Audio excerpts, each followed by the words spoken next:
Programang Hatid ay pagdurugtong sa maraming buhay. Iyan ang isa sa isinasagawang programa para sa selebrasyon sa mga donor at recipient ngayong National Kidney and Transplant Institute o NKTI. Para sa iba pang impormasyon, panoorin po natin ito.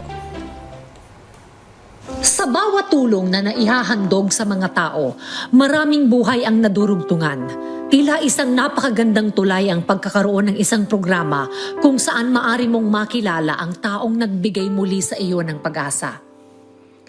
Isang makabulang selebrasyon ang isinagawa ng National Kidney and Transplant Institute o NKTI bilang pagkilala sa kabayanihan ng mga organ donors na nagbigay ng ikalawang pagkakataon sa buhay para sa kanilang kapwa. Ginanap sa NKTI grounds sa Quezon City ang taunang tribute to organ donors sa pamagitan ng isang banal na misa at mga aktibidad para sa mga donor at recipient.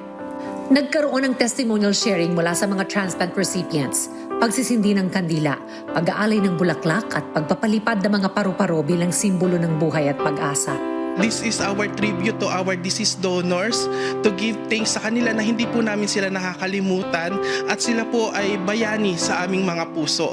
Emosyonal ang naging palitan ng mga kwento patungo sa kanilang tagumpay at muling pagbangon sa kanilang buhay. Ang aking pong dating sakristan ay nagbigay sa akin ng kidney, volunteer na talagang ini-offer niya sa akin. Sa lahat po ng mga donors na nagbigay na nag-share ng kanilang pagmamahal, selfless love para sa amin. Maraming salamat. Sabi ko nga kanina sa aking misa, dugtong buhay. Kung wala kayo, malamang si Father Arnel at ang lahat ng mga recipient ng kidney, marahil kami po ay wala na sa mundong ibabaw na ito.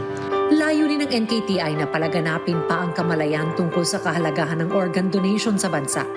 Nakikita nila na sa mga ganitong gawain, mas nakapagbibigay sila ng oportunidad mas makilala ang programa sa lahat at makapagbigay ng oportunidad na mas mahikayat ang mga tao na tulungan ang mga nangangailangan. Sa pagtatapos ng selebrasyon, naipaunawa ng NKTI ang bawat bahagi ng katawan na naibibigay sa iba. Maraming buhay ang muling nagkakaroon ng pag-asa.